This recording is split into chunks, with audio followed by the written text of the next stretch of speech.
Good morning. Again, I'm Ladena Boo. I pastor a church in Stockton, Missouri called the Independence Church. This week's show's a little bit different because, as you can see, I don't have a guest today. Instead, I wanted to give you my story and elaborate on my life and how I got to be here in the first place. I was asked by Jim Whining, the president here of Acts Ministry and Acts Media Group, last November if I would consider doing a show called Trials and Triumphs. Now, Jim had known in the last few months I had brain surgery. I had gone through a lot of radiation treatments. I lost my niece to cancer and just a lot of bad things that had been happening at that point. And he had sent this email, and the topics included the loss of a loved one, a bad health diagnosis, loss of a job, divorce, bankruptcy, disability, depression, addiction, suicide, etc. Needless to say, it sounded like somebody had been stalking my life for the last 60 plus years. And I said, yes. I think that when people tell their stories and what they have overcome in life, that they are much better off and they are able to help others in the meantime. The Lord knows that I've gone through a lot over the years, but I never allowed it to stop me. I always knew that I could live in joy and be comfortable in my life if I just worked hard enough.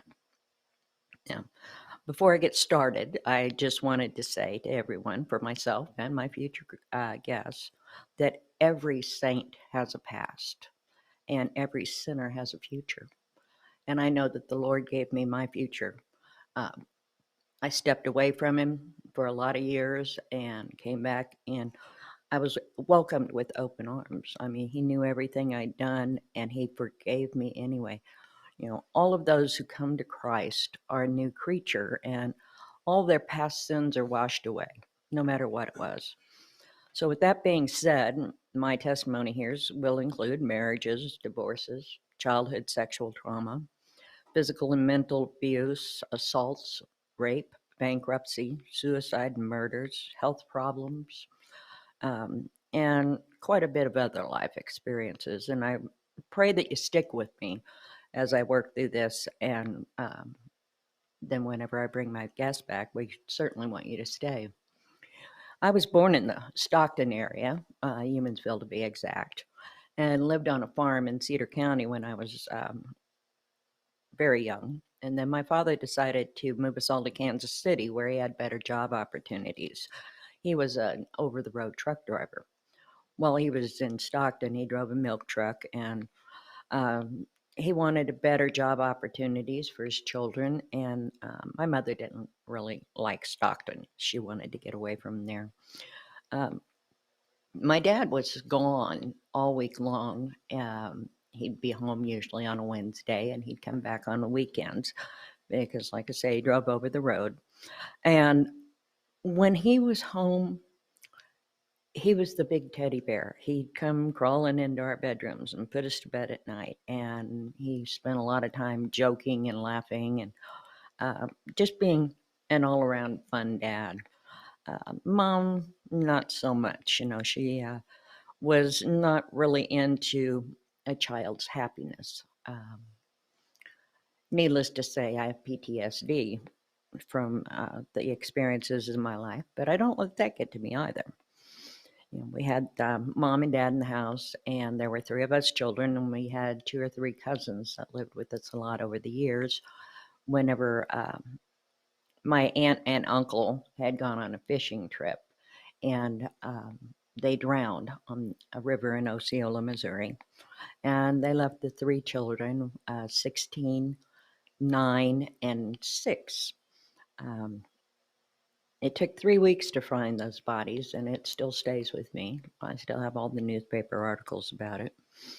But as soon as my aunt and uncle died, there was a great big family argument over who was going to take those kids.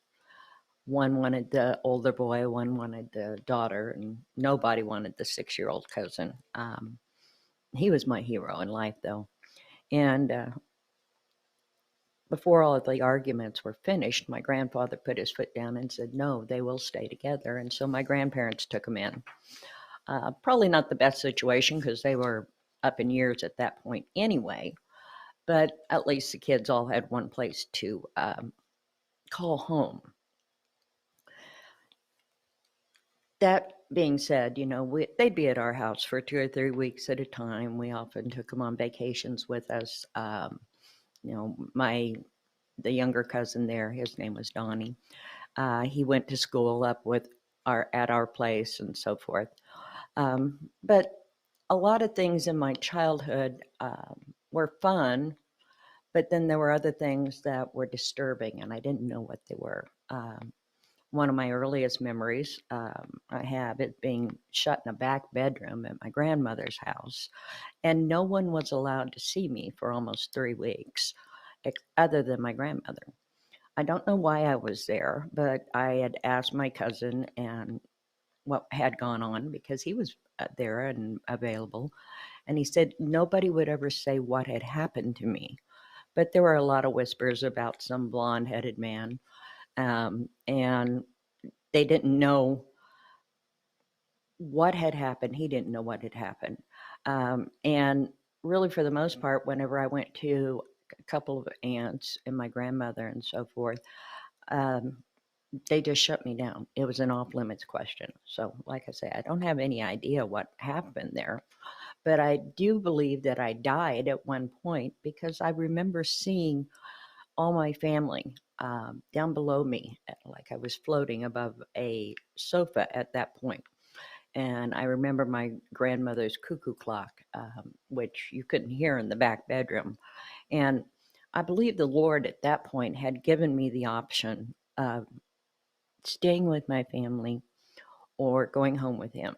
Um, I stayed, as you can see. I was a really good student through school. I was National Honor Society. I had really good grades. I didn't bring home any homework for the most part. But whenever we got home, I was charged with washing dishes, cleaning the house, cooking supper, um, and practicing my accordion. Um, the accordion was demanded that it was practiced for 1 to 3 hours every day. There was no getting out of that. My brother and sister also played instruments and they had to do all the practicing. They didn't do a lot of additional chores. My brother did yard work and my sister helped with washing dishes on occasion, but she's a baby, so she didn't have to do that much. The thing is, though, whenever my father was home, there was arguments continually. My parents were always screaming and yelling at one another. My mother was the worst at that point. She would often come in about 10 or 11 o'clock at night and yell at us to get out of bed, give us a bunch of boxes and trash bags, and say, pack all your stuff, we're leaving. She didn't want to be with my father anymore. So we'd spend about an hour packing everything up, and then my sister starts crying, and she didn't want to go anywhere. She wanted to stay with my dad. So then it was, okay, where do you want to stay? What do you want to do? Because my mother had already said if she left that we would never be allowed to see our father again. And so Kathy kept saying she wanted to stay with my dad. My brother would say he was going to stay with my sister. And I would say, I want to go back to bed. I mean, I'd had it by that point. It happened so many numerous times. And so consequently, probably about 1 or 2 o'clock in the morning, my mother would tell us to put all our stuff away and get back to bed. So we had to go to school the next day. She kept up appearances very well, though. People seldom looked at us to see if we were happy or, you know, ask any questions about what was going on at her house. So we just tried to stay invisible if at all possible. We were paraded out to perform musical numbers, and we played in a big band at that point. My brother and I did anyway. And whenever my dad was home, we often spent weekends camping, or we'd go on long vacations. We went all the way across the United States a couple of times and into Canada. So we were pretty safe on weekends and vacations. I could regale you with numerous crazy things regarding those trips and vacations, and but I'll save you from that today. You know, I won't bore you with that. Just suffice it to say that I lived through my childhood. It wasn't the most pleasant of childhoods, but I lived through it. Um, I admit, though, that I do not trust my mother. I haven't spoken to her really since 2004. And, I see her at funerals and stuff, and my sister's at funerals and everything, but they have decided that my brother and I do not exist. We've been told we do not belong in that family. And so, we needed to just stay away from them, don't talk to them, and these are from the people that are supposed to love you. Your family is supposed to love you and be with you. I've written them letters over the years asking them what he had supposedly done, but I've never gotten a response. But anyway, back to my childhood there. My mother was one of those that came in, and when she got home, the house was given a white glove test. You had to make sure that you had dusted everything, and her glove did not get dirty. And if it got dirty, uh, then the method of dealing with that was to pull out a belt. Um, you know, and you have to understand that my mother at one point put a hot iron against my cousin's arm and held it there. And he had that iron print with the steam vents on his arm until the day of his death. These are things that shouldn't happen in a home. When we moved to the city, though, we were allowed to go to vacation Bible school. And that's back in the day when vacation Bible school was a week or 2 weeks long. You went for most of the day, you had lessons, you made crafts, you had all kinds of stuff going on. And I loved it there. I could not wait to go back and everything. And so then one day, the pastor gave an altar call at the church and asking if anybody wanted to be baptized. I was probably about 11 at that point, and I raised my hand and spoke to the pastor, and he said he'd contact my parents. True to his word, he phoned my mom and came by the house. She was pleasant while he was there and said that she would think about it. And then as soon as he left, that was when I got one of the worst beatings of my life. She didn't want him in her house. I was in trouble for even asking to be baptized at that point. And that was also the last time we were allowed to go to vacation Bible school. Never quite understood that. But, we still had church whenever we came to Stockton every year. And my grandparents on both sides were very devout Christians. Um, I have an aunt. She's almost 90 years old now, and I consider her my spiritual mother. She's a beautiful woman. Um, um, so, but other than that, we didn't get exposure to church in Kansas City. I was still upset about the not being able to be baptized, but whatever. You go on through life and you do the best you can. Oh, anyway, a few years later, I was probably around 15 years old, and my cousin Donnie, the one I've spoken of earlier, he would come and save me on more than one occasion after that. When I was 15, though, I got a very severe beating from my father, instigated by my mother. He got to the point where he just had to do something to make her be quiet. But that particular evening, I'd been given permission to go skating with some friends. And the skating rink was really full. So instead, we took off and went to a movie. I didn't think anything about it. I was with my friends, like I said I would. But I'd gone to a movie, and ultimately I ended up 30 minutes late making it home. From that point forward, I was scared to be home on any kind at any time. Whenever I arrived home, my father came out of the dark, and I had really long hair then. It was almost down to my bottom. And he came up out of the dark from around a camper and grabbed me by the back of my hair and ripped my hair out. And I had a huge bald spot for quite a few months. And whenever the hair came out, instead, he just shoved me, and I went up the concrete steps into the house. At When I got in there, my mother pulled out a metal folding chair. I had on a pantsuit, and she told me to take off the pants and to bend over that chair. Um, that's whenever the beating started. My father got out a belt, and by the time he finished, I had bruises and welts from my neck all across my back, some on my arms, and down my legs to my knees. Um, it was a mess. I nobody took any pictures, but it would not be something you'd want to see. And I wouldn't think that anybody would do that to a child.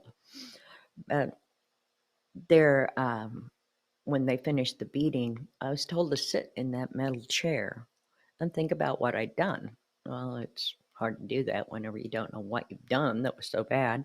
But I sat in that chair, and I was there about 5 minutes, and everything started to spin. And the next thing I knew, I was passed out on the floor, and my father was on over me, shaking me really hard, going, "Ladena, Ladena, are you okay? You need to get up, Ladena, get up." Well, I finally woke up, and I heard my mother say, "We can't take her to a hospital because they will question what all these bruises are about." I was also told I couldn't go to school for about 2 weeks until the bruising and everything cleared up. Um, my father was a big man. He always reminded me of John Wayne, so he could swing a belt really hard. Um, but they wanted me to sleep in their bed that night to make sure that I wasn't going to die or something. And I cried and said, I didn't want to go in there. I wanted to go to my bed. I wanted my dog, everything in the world. I did not want to sleep in bed with my parents. Um, so they finally relented, and I went to bed that night. And after they'd gone to sleep, I managed to get up somehow and sneak into the basement and call my cousin Donnie. He was living about 15 miles south of us at that point, and told him what was going on. And I crawled out a basement window, and he came and got me. He took me to the hospital at that point, and they wanted to keep me, and I refused to stay because I knew my parents would really flip out. They're going to get mad about the hospital bill anyway. And so he relented, and he took me to his house. And I stayed there for probably a week, and I was out of it most of the time. I didn't know what was going on. And but as soon as he got me situated at his house, he went and grabbed his shotgun and went back to my parents' place and knocked on the door and told my father and my mother that if they ever laid a hand on me again, that he would shoot them. Um, he couldn't understand why all of that had gone on anyway, but he had lived with my mother over the years. He knew what things were like at the house, and he worried about me. He worried about my brother and my sister also. So anyway, this took the longest part of my life to get over. Um, these people are standing there, and they've just beaten you to a bloody pulp, and all of a sudden, they say, "I love you." It makes a person very confused about what love is. So I wanted somebody to love me. Um, you know, this particular time in my life was very disruptive to me. A short couple of months after that happened, though, I was sick, and I stayed home from school that day. And I decided my father was home that particular day because, like I say, he made 2 runs a week. And I was in my room and I wanted to lay down because I wasn't feeling well. My father and mother didn't get along very well anyway, but my father came into my room and he started touching me really inappropriately. It terrified me at that point, and I couldn't understand this also. So, but I managed to escape that grasp. And from that point forward, I never missed school. I never missed a day on my job. I never missed any time if I could avoid being alone with my father. Um, I loved him, but it really made me a nervous person. I ultimately told my mother about what had happened, whereupon she proceeded to, pardon my language, call me a lying bitch and tell me to shut up and, slap me a couple of times. But from that point on, like I say, I never stayed home alone with my parents. Um, I wanted somebody to love me, and I didn't know what love was. That was the hard part there. Um, I did know how I was not going to raise my children, but how do you love somebody and trust them with your heart and your body and your mind um, when you've never learned it? That's one thing that people need to understand. Love your children, teach them how to love, tell them you love them. Um, but at this point, it's late 60s, 70s in that range and so forth. And everything you heard about was love, sex, rock and roll, drugs, whatever, women's liberation, um, women burning their bras everywhere. So it can confuse your mind a little bit, because at that point, um, love and sex were interchangeable in a lot of respects. Um, I was so wrong about that. But I remember that at this time, after being beaten and molested, I we were told to get jobs when we were 15. My first employer at a drive-in movie theater. I couldn't drive back and forth to work because I was only 15. So my mother would drive me, or the manager might come and pick me up. Um, One of the problems there is the manager also molested me. Um, a teacher in my high school, we'd gone on a school trip, and he had also touched me inappropriately. Inappropriately, my mouth isn't working today. I'm sorry. Um, and none of these people ever mentioned the word love. But if you watch television, you watch the news things and so forth, it kind of made you think, well, maybe they love me or whatever. But it still really messed with my brain. My brain.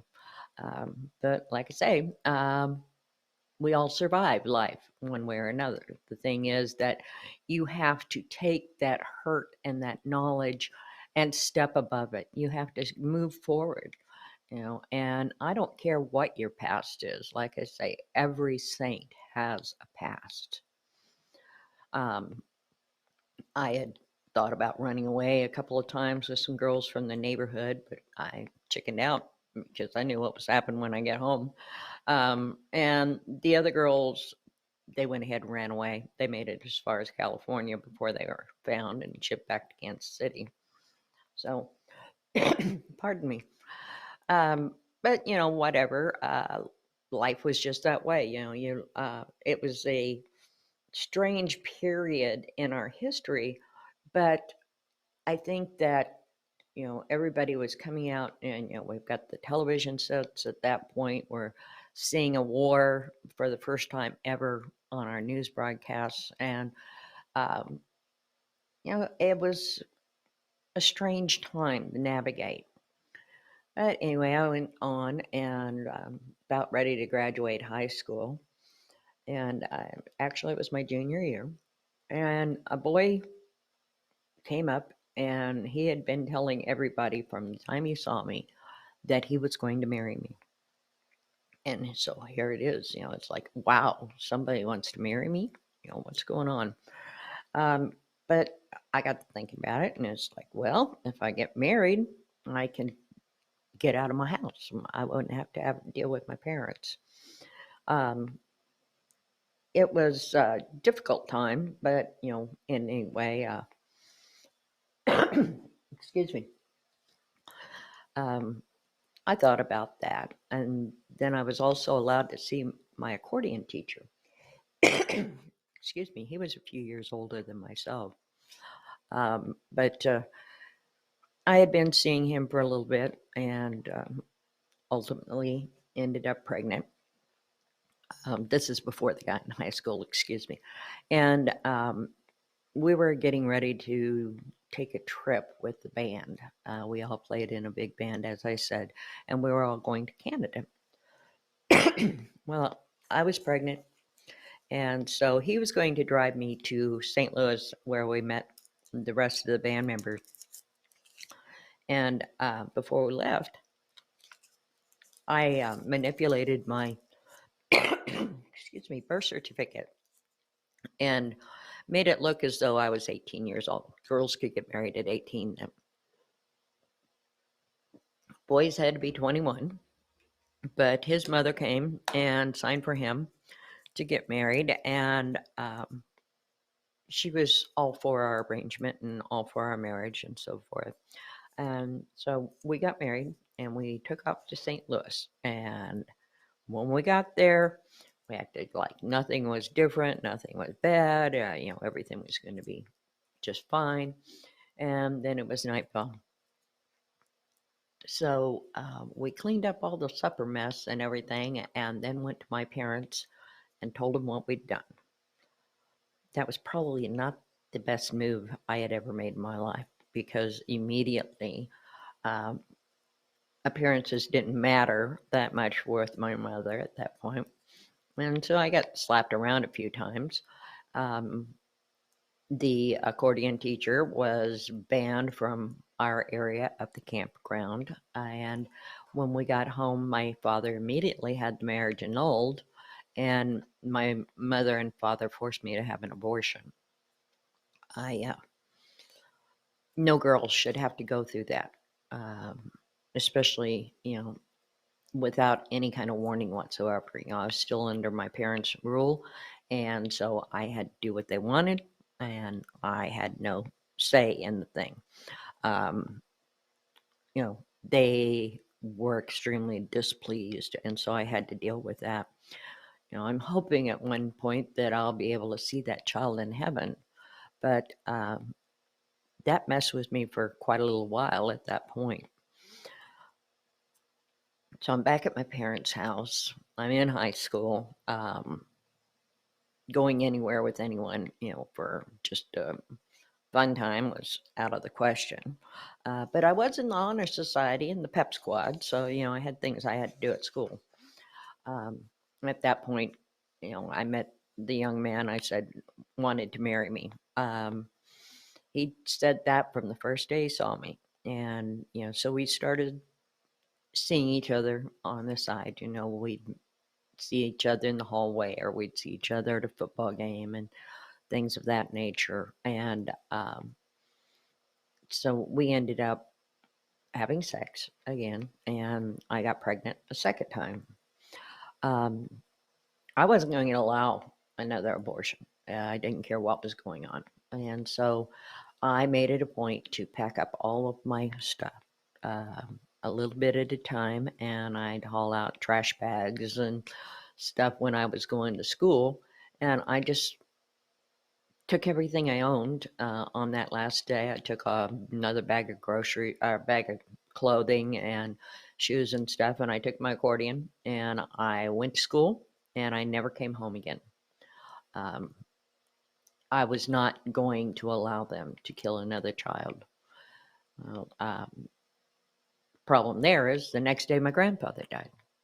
So I'm at this apartment that we had rented, and he had gone to work because he was a year ahead of me, and so he was out of school, and he'd gone to work, and my friends told my mother where I was, and so she came to my apartment, and she was beating on the door, and the door was bouncing inside, and the lock wasn't that great. I was waiting for him to come in there, and I didn't know what would happen to me at that point. So they were beating on that door for over an hour. My little happy self, I was sitting in a closet in a back bedroom, um, under some clothes and some blankets. I didn't want anybody to find me if they got through that door. I was just going to be as quiet as a mouse. They were not going to find me. They were not going to hit me. They weren't going to do anything. I'd already knew that my grandfather died, and I intended to go to the funeral, but I was not going with these people. It just wasn't going to happen. Um, so the day of his funeral, I went over and borrowed my dad's car and drove down to Stockton area and went to the funeral. And then I wanted to go see my grandmother. So I went back to the house, and my mother and my uncle were outside screaming and yelling with one another and arguing about who was getting what. And, I felt that was so inappropriate at that point. But whenever I got in the driveway, well, then they both came to my car and told me that I was not welcome there, that I needed to get my, pardon me, ass off the property and don't ever come back. So I did. I got in my car and I left and came back to Kansas City after I gave my grandmother a hug and told her I loved her. And, it was a long drive home by myself. Um, but whenever my father got back, he signed the paperwork for me to get married.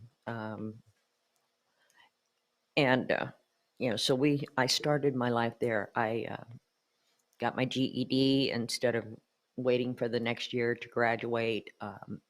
I went ahead, I had my son in 1976, and that was just a couple of months short of my 18th birthday.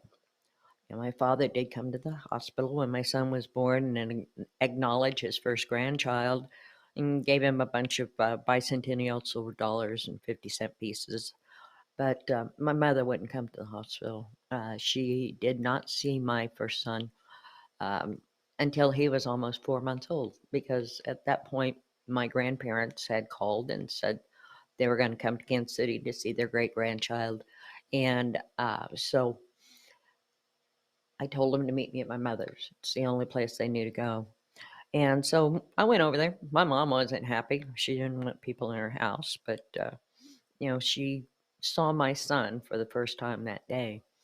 Um, my son and her never were extremely close. I'd always allow my kids to go over there and visit with my mother or my father. My son loved to go to swap meets with my father and stuff.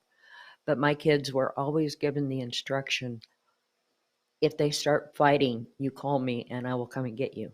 I did not want them exposed to what I had gone through for years. I don't think it's healthy for a child to have to go through that. Well, I took my son over there one day, and they'd gone to the swap meet. And when they got back home, my mother was angry about something, and I don't really know what it was. It never really made sense that day. But she started screaming. So my son called and said, they're fighting. I said, okay, I'll be over there in a few minutes. And so I went over there and I picked him up. From that point on, things went downhill in a hurry that day. But by the time the night was over, let's just say both my parents were in jail. Um, it was a long, drawn out affair. So, but I wanted to start telling you my story in life so you understand the things that I have gone through. There's lots more coming. Like I say, we'll discuss suicide, we'll discuss murders. When my son was in high school, I went to 32 funerals for young people that should never have died. Things that I've been exposed to over the years. I've been